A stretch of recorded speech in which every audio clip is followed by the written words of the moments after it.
ఉమ్మడి ఆదిలాబాద్ జిల్లాలో భానుడు భగ్గుమంటున్నాడు. గరిష్ట ఉష్ణోగ్రతలు 46 డిగ్రీల సెల్సియస్ దాటుతున్నాయి. మధ్యాహ్నం రోడ్లన్నీ నిర్మానుష్యంగా మారుతున్నాయి. మరింత సమాచారాన్ని మా కరెస్పాండెంట్ మాంతయ్య అందిస్తారు. మాంతయ్య,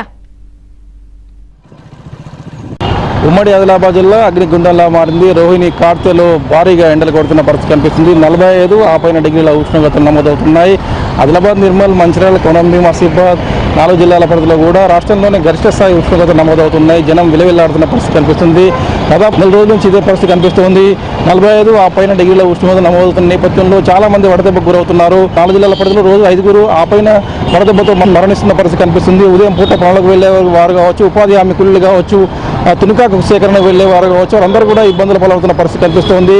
సహజంగా రోహిణి కార్తెలో రోడ్లు పరిగేలా ఎండలు కొడతాయని చెప్తారు. ప్రస్తుతం పరిస్థితి కూడా అదేవిధంగా ఉంది. గ్రామీణ ప్రాంతాల్లో, కొండ ప్రాంతాల్లో, అటవీ ప్రాంతాల్లో కూడా తీవ్రమైన ఎండ నేపథ్యంలో ప్రజలందరూ కూడా అల్లాడుతున్న పరిస్థితి కనిపిస్తోంది. ప్రస్తుతం పట్టణ ప్రాంతాల్లో అయితే ఇంకా భారీగా ఎండల తీవ్రత ఉంది.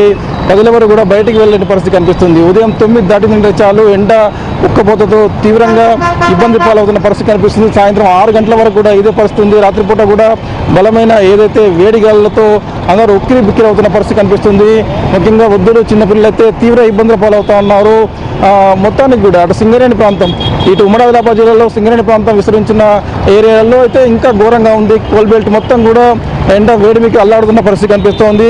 రోజు రోజుకు కూడా పెరుగుతున్న ఉష్ణోగ్రత నేపథ్యంలో సింగరేణి కార్మికులు, ముఖ్యంగా ఓపెన్ కాస్ట్ గనుల్లో పనిచేసే కార్మికులు అయితే ఎండ వేడిమికి అల్లాడుతున్న పరిస్థితి కనిపిస్తోంది.